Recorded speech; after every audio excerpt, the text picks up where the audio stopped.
Hey everybody, Allan here. Today we're going to talk about vibrational energy.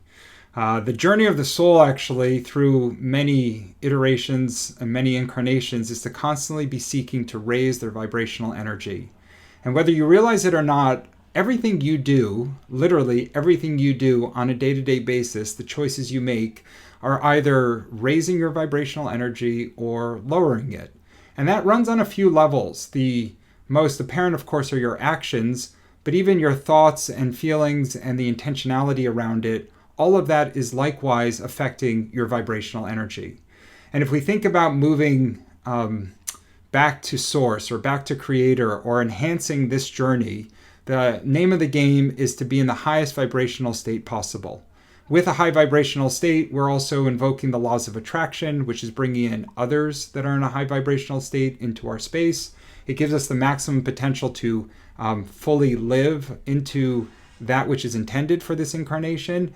And it usually is accompanied with a higher degree of joy, serenity, happiness, all these different qualities that we so desire in our life. So today we're just going to talk through my personal favorite 5 behaviors. As a Capricorn, I always see concrete examples or things that you can action to go ahead and raise your vibrational state. The first one is a very simple one. It's this little book here. It happens to be a personal favorite. I always mispronounce it, but it's the Ho'oponopono prayer. It's an ancient Hawaiian prayer. Very simply, it speaks to seeking forgiveness at virtually any opportunity where you feel a low vibrational thought or experience something that is otherwise bringing your mood and energy down.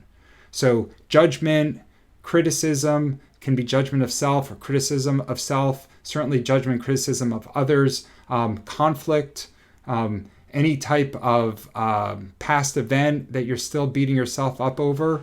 The Ho'oponopono prayer is just giving you an opportunity to see it for what it is, move into a state of acceptance, and then through 4 simple sentences, I love you, I'm sorry, please forgive me, thank you, you're actively clearing the energetic state around it. The second example that I have is probably opposite from the Ho'oponopono prayer insofar as it's a very long, slow healing practice. But I think it's quite valuable, especially in the modern era with so much trauma and struggles that we all experience, and that's somatic work. So I have a few links down below, and I've talked about it in some of my other videos. You have to keep in mind that we have the mind itself, has the conscious and subconscious, but there's also the primal brain.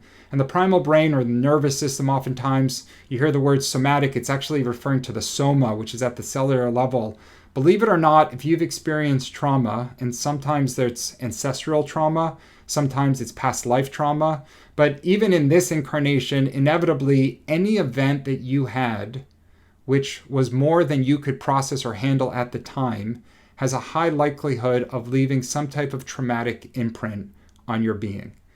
And you may not even realize it, but your choices, your behavior, your relationships, even your diet and career, sometimes those traumas, which are all designed to keep you safe after the fact, meaning that the body will go ahead and change your behavior to make sure that you're not vulnerable again, it can lead to all sorts of dysfunctional or low vibrational choices. The nervous system doesn't really care necessarily if you're living the most complete, happiest life. It just wants to make sure that you're protected and safe. It's the primal part of our existence that evolved over hundreds of millions of years ago.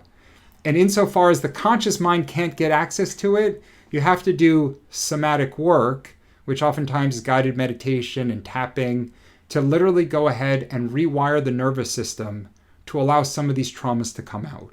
All right? So as I mentioned, the Ho'oponopono prayer, the first one I suggested is a 1-hour commitment, and then it's just a matter of setting it as a habit within your being. Somatic work can go on for many months or even many years, because you think about a life lived, which over 10, 20, 30 years can have dozens and dozens of traumas. It happens slowly, and you have to work at it with a degree of patience. But the benefits that I've experienced releasing some of my own traumas has made the spiritual journey that I'm on all the more possible, and in many ways enhance my ability to connect to the higher consciousness that seems to come up now as a regular part of my existence.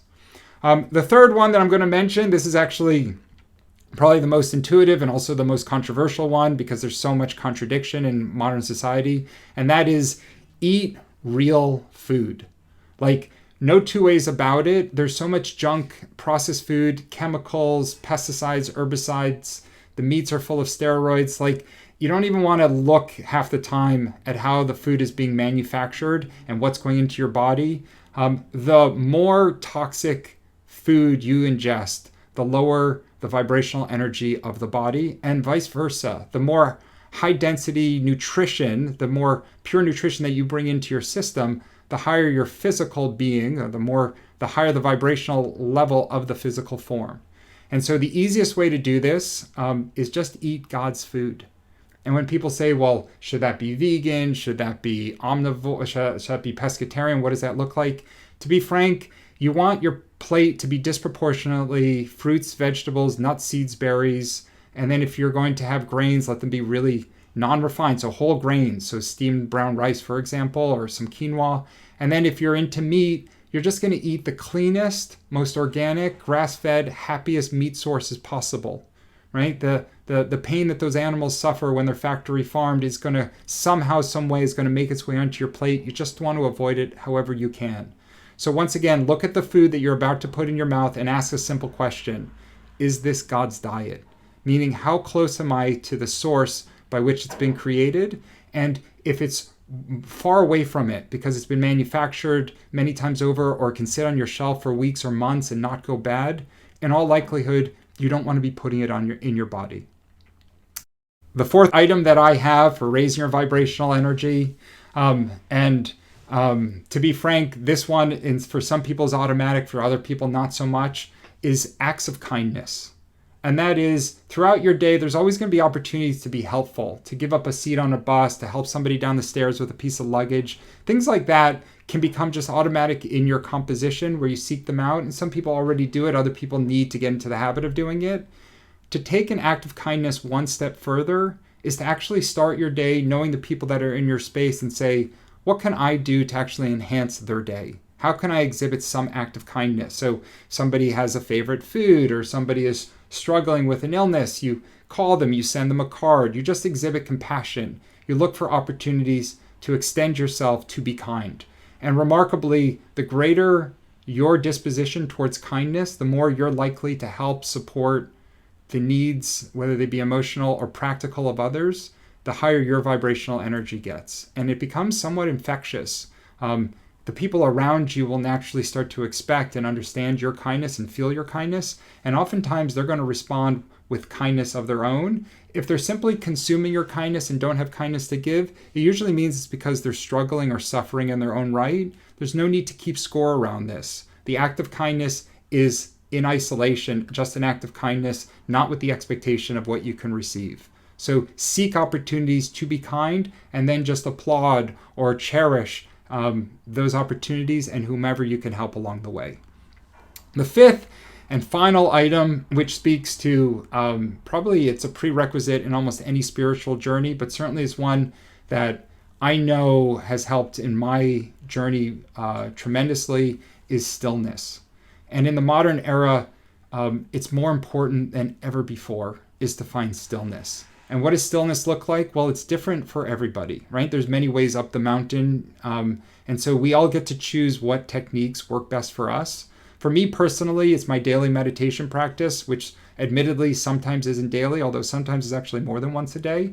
But stillness can also just be sitting in nature, without your phone, without a book, but literally just under a tree, contemplating or sitting quietly. Stillness can also show up as prayer. Sometimes people sit in church in a state of stillness. A lot of people will find that stillness manifests itself best when they completely remove any of the distractions in their space. And so you can literally just I had a friend who had a meditative chair, and not to say that she would go into meditation, but she knew that when she was in the quiet room in the house and she was in this seat, she would just watch her thoughts float by, very much as we do clouds in the sky, and just not pay any attention to them and just give her system an opportunity to decompress and to indulge in a state of stillness. All right, so whether you implement one of these, whether you implement all 5 of them, I do wish you, as always, enhanced journey, and enhanced spiritual awareness. And with that spiritual awareness certainly comes higher vibrational energy, and the more practical tools that you can start to invoke in your journey, the higher your likelihood of getting to that space that you so desire. All right, love and light as always, everyone, and we'll talk again soon.